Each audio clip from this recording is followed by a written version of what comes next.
Well, what an honor to be here today, and thank you for the invitation to come and share with you. And it's just, I feel delighted to be able to be a part of your life even this morning. I want to play just a little game to start with. You can do that, right, in chapels? All right. This is really easy, okay? All you got to do is make some choices, and you don't even have to indicate what your choice is because it's probably so easy you'll say that's pretty self-evident. All right? So what really is, which would you choose? In terms of sleeping, would you choose a Tempur-Pedic mattress or an airbed? Yeah, maybe easy choice. All right? How about in terms of hiking? You're going on a hike and you want to choose, do you choose tennis shoes or dress shoes and high heels? Easy choice. Away from home. Would you choose a hotel, motorhome, or a tent? Okay. Watching TV. Would you like to watch TV on a lazy boy lounger or a stool? How about transportation? Car, bicycle, or bus? All right. Now this one might be a little weird. You're doing a project, power tools or simply hand tools? And how about in the mornings? Is your choice stay in bed or get up and exercise? Yeah. You know, what's the common denominator in all those? Comfort. We love comfort, don't we? I mean, our whole society is built around this idea of comfort, and we are all about enhancing our comfort. We want memory foam, we love hot tubs, we love full-body showers, we love lazy boys, snuggies, heated and air-conditioned seats, heated steering wheels. I mean, the list could go on. We like comfortable. We would like to have a comfortable home, comfortable job, comfortable life. That's what we'd like to do. But we all know, don't we, there's a bit of a danger in this whole desire for comfort.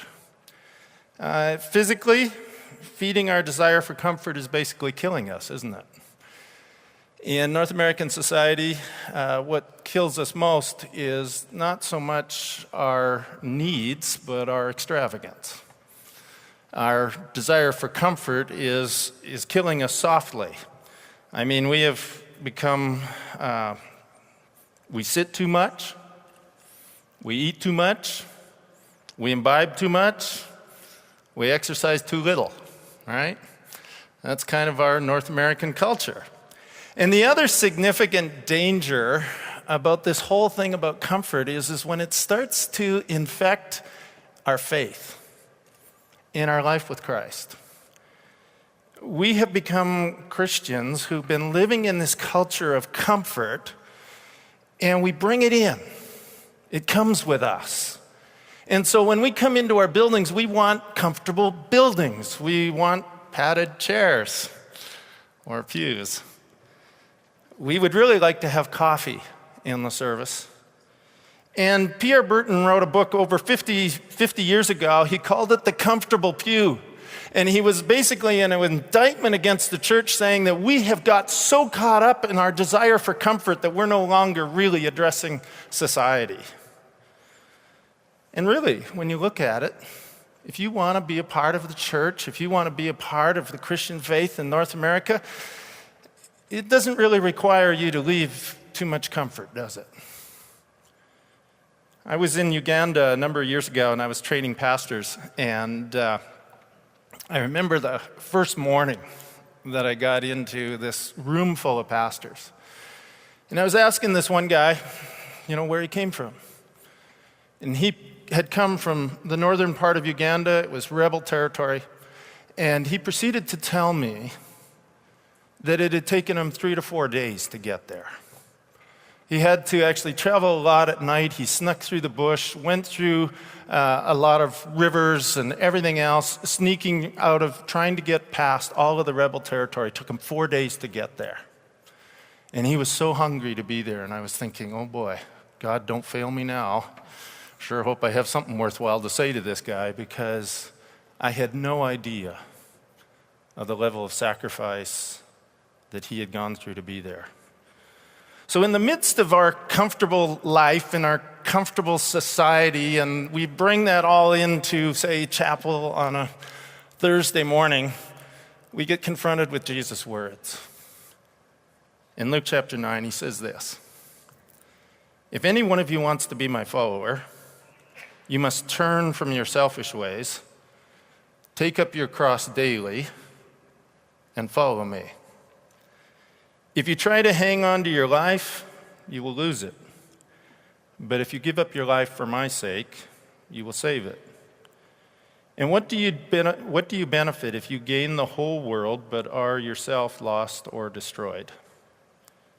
If anyone is ashamed of me and my message, the Son of Man will be ashamed of that person when he returns in his glory and in the glory of the Father and the holy angels.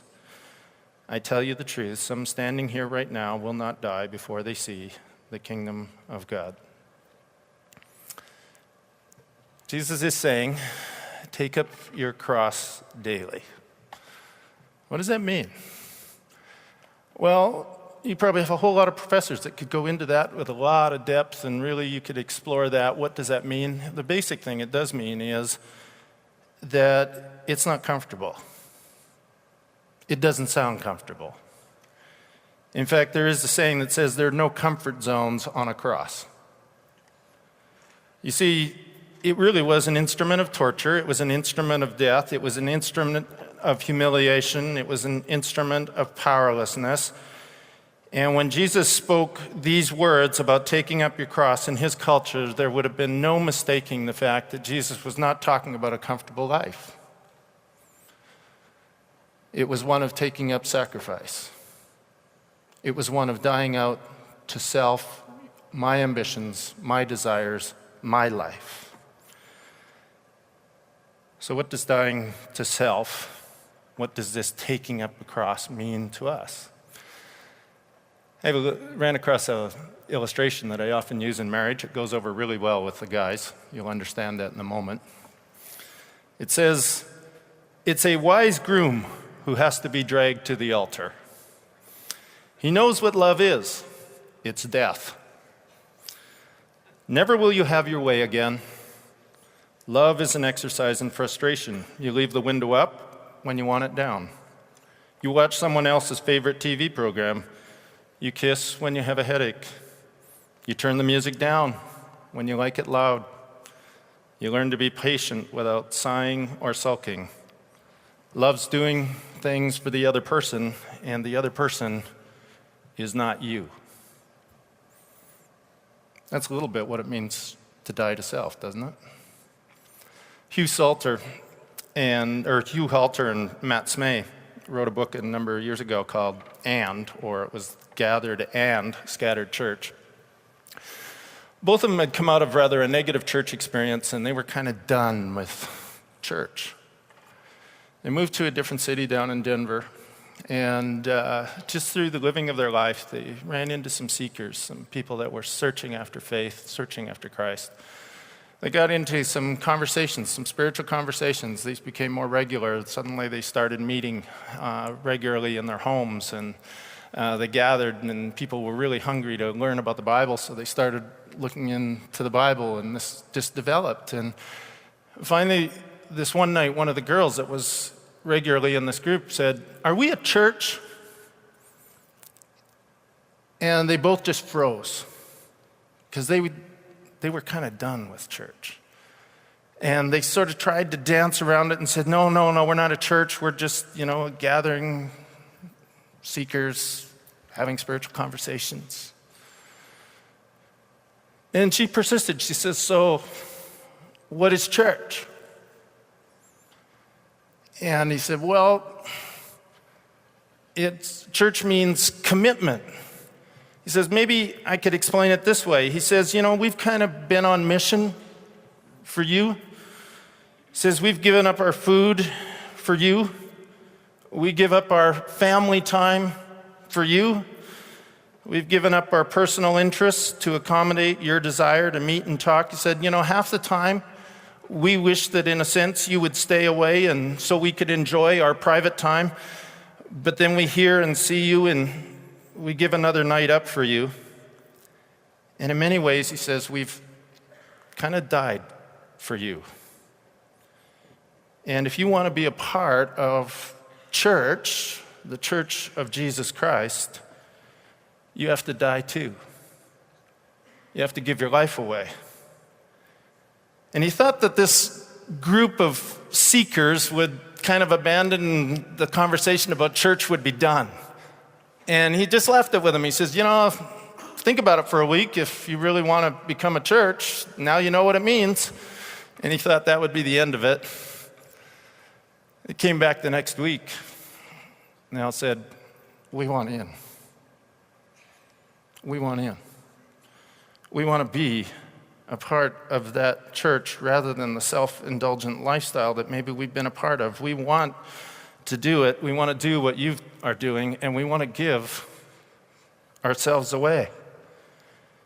And the mantra of this newly fledgling church became this: come die and give your life away. Come die and give your life away. Think about that. I'm not quite sure I would hire the marketing specialist for our church for that mantra. Or the political campaign director. Could you imagine if that was the campaign? How would that be for a church marketing slogan? Come, die, and give your life away. How many of you would say, please sign me up? It's not really what our comfort-driven society is really looking for, is it? But then Jesus goes on and he says, but here's the paradox. The paradox is that when you give your life away, somehow you gain it. You receive when you give. Have you ever noticed that you really develop friends when you start getting interested in them? Dale Carnegie said this years ago in his book, How to Win Friends and Influence People. He says, you can win more friends in a couple hours than what you can in 2 months. You can win more friends in 2 hours by being interested in them than you can in 2 months trying to get them interested in you. It's true, isn't it? There's something about serving that brings a sense of joy and fulfillment that all the hours of PlayStation just doesn't do. It satisfies some deeper hunger in us, doesn't it? We discover that in losing part of ourselves, that somehow we win. Our life, our relationships, our world becomes a better place. The paradox is, if you try to hang on to your life, you lose it. But if you give up your life for my sake, you'll save it. That's the paradox of the gospel. It isn't adding Jesus to our already comfortable life and trying to bring Jesus in so that we can live more comfortably. No, the gospel is its death. It's giving up ourselves. Giving up our time, giving up our ambitions, giving up our self-serving for others for Jesus' sake.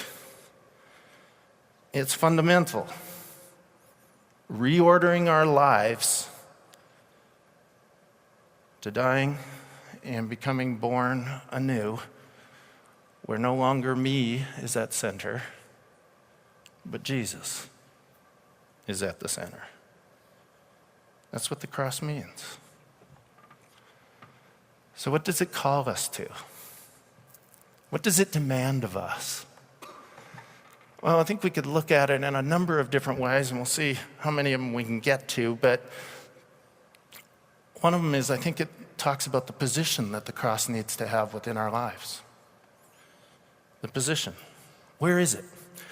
John Fisher in his book On a Hill Far Away tells this story of this little church in Connecticut. And the architect had built this church, and he had mounted the cross kind of like right here. It had a center aisle, and it was just mounted right in the center aisle of this church, right in the way, and it wasn't something they could just move easily. He cemented this thing, I guess, in.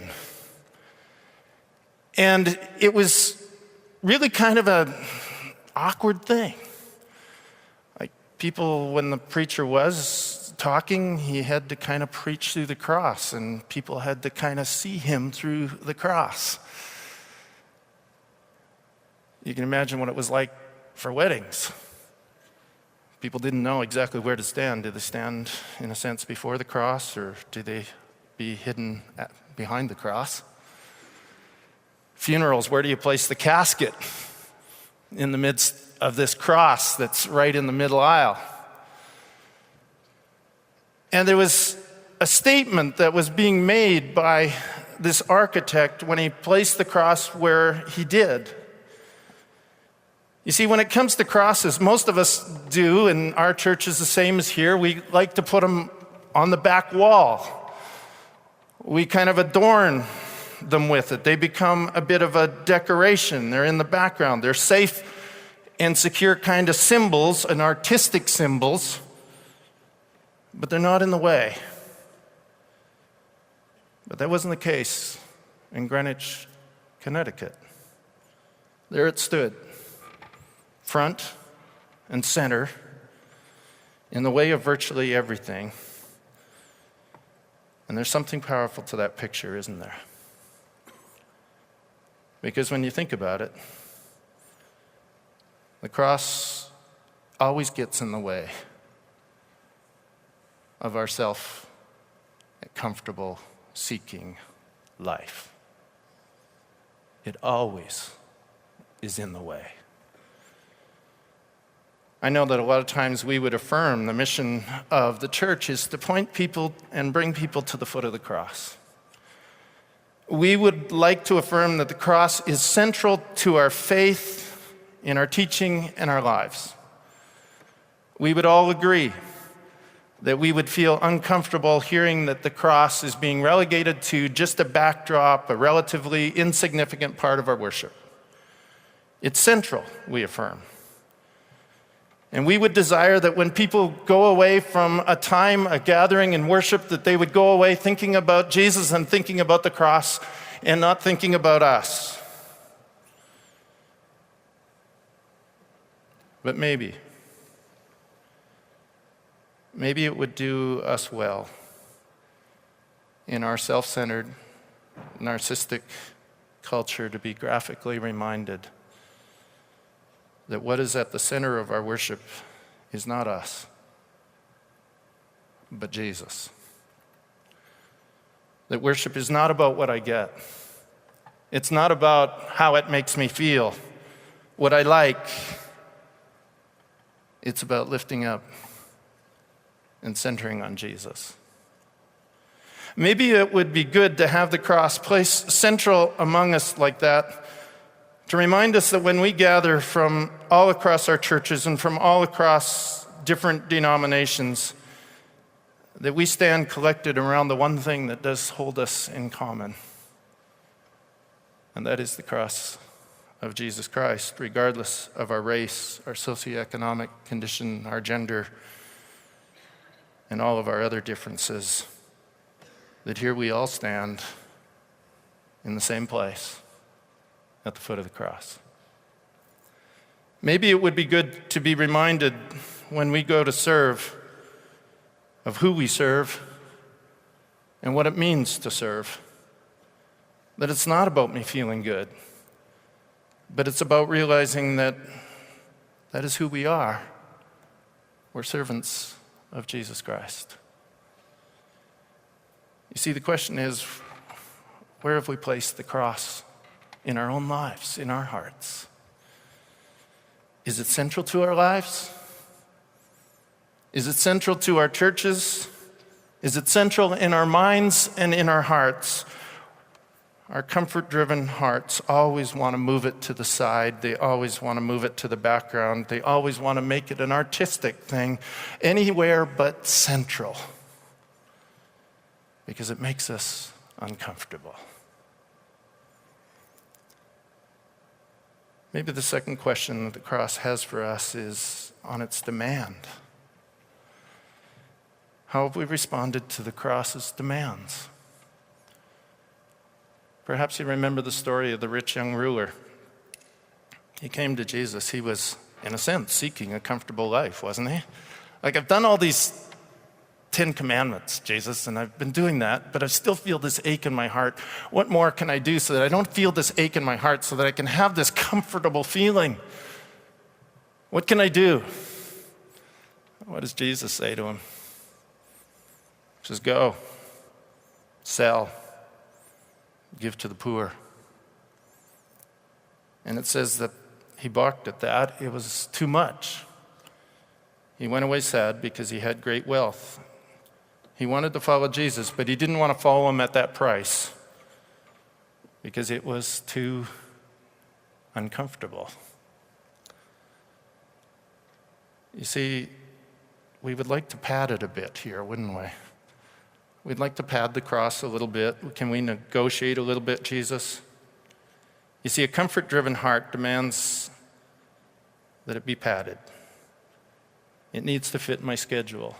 It needs to fit my priorities. It needs to fit my lifestyle. It seeks light church, same great taste, with less calories, less commitment. Comfortable Christianity needs to be accommodating. What I want, when I want, how I want. It's not demanding. It calls for compromise, less sacrifice, less struggle, less self-denial, less discomfort, frankly, less death. Kyle Idleman tells of a man who committed his life to Christ. Later he asked him, he said, how's it going? And the man replied, he said, you know, the problem is, it would have been better if I would have died that night. I've had a hard time dying every day since. Do we want a padded cross? Remember, there are no comfort zones on a cross. We might also ask, who moves who? Who moves who? Do you move the cross, or does the cross move you? You know, when we have a comfort-driven heart, what we want is we want to move the cross to suit ourselves, rather than move ourselves to suit the cross. We'd like to move the cross out of the way. We'd like to say forgiveness is an option. We would like to be able to say that loving someone different is an option, that doing nothing is an option. But followers adjust themselves to the cross. Forgiveness isn't an option. Loving the person that's not like us isn't an option. Doing nothing isn't an option. When we commit our lives to Jesus Christ, the cross alters our behaviors, our attitudes, our perspectives, and we progressively become oriented around it. Friends, what do you do with it? What do you do with the cross? You know, a lot of times we'd say, well, I'll pick it up, but I'll pick it up tomorrow. We would like to be able to say, no, I'll get it another time. We could join the chorus of Luke chapter 9 where it says, not now, Jesus, I'm on my way, I'm just getting married. Or my father died. Or I'm on my way to buy some property and start a business. You know, there was a man who was feeling uncomfortable at his church. And he was going to quit. It wasn't the same anymore. You know, he wasn't feeling all the warm fuzzies, and he said to his friend the summary statement that he thought was really significant. He says, you know, church is always asking for money. Always asking for money. His friend was pretty wise. Told him this story. He said, I had a son one time, maybe you didn't know that. And you know, when that son was small, he cost me a lot of money. And we had to buy all kinds of furniture for the nursery and all kinds of stuff. And then he got into sports. And we had to buy new equipment all the time, and he was always costing us money. And then when he got into high school, you know, there was a whole nother thing. There was cars, and there was all kinds of other things. He was always costing them. You just added dollar signs where it was 10, now it's 100. He says he got to college, and now it was like it was costing us thousands of dollars. He says it was really expensive. He said, you know, 5 years ago, my son died. He says, you know what? Since then, it hasn't cost me a dime. But what do you think I'd rather have?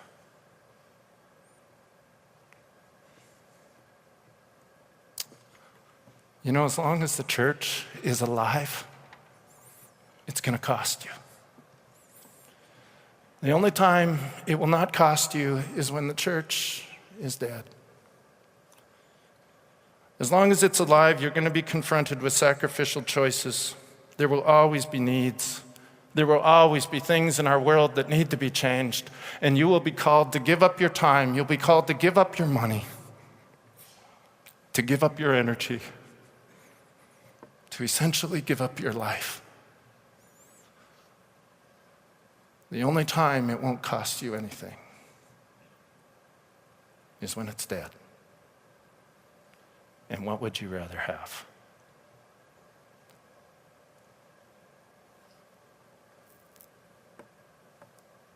Let's pray.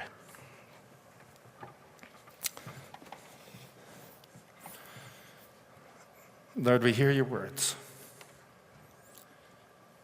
If any of you wants to be my follower, you must turn from your selfish ways. Take up your cross daily and follow me. Lord, deep in our hearts, we want to do that.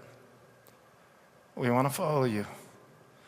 We want to make a difference in this world. We know that true change isn't going to happen in Ottawa. It's not going to happen in Washington. That what really needs to happen is it needs to happen here in the hearts and lives of your people in this world. That if there's going to be any change, it starts with us. And it's going to start with us making the uncomfortable choice to put you first, to put others first, to sacrifice some of our wants, some of our passions and our pleasures and our desires. It's going to call us to die to self and to live for you. Lord, give us a heart to do that. Each and every day, when we're in relationship with each other, help us to love that person that needs a little extra grace. Lord, when we see a need, help us not walk away, but be a part of the solution. Lord, when we see things in our society that need to be changed, help us not to be critics, but to be committed to be reformers.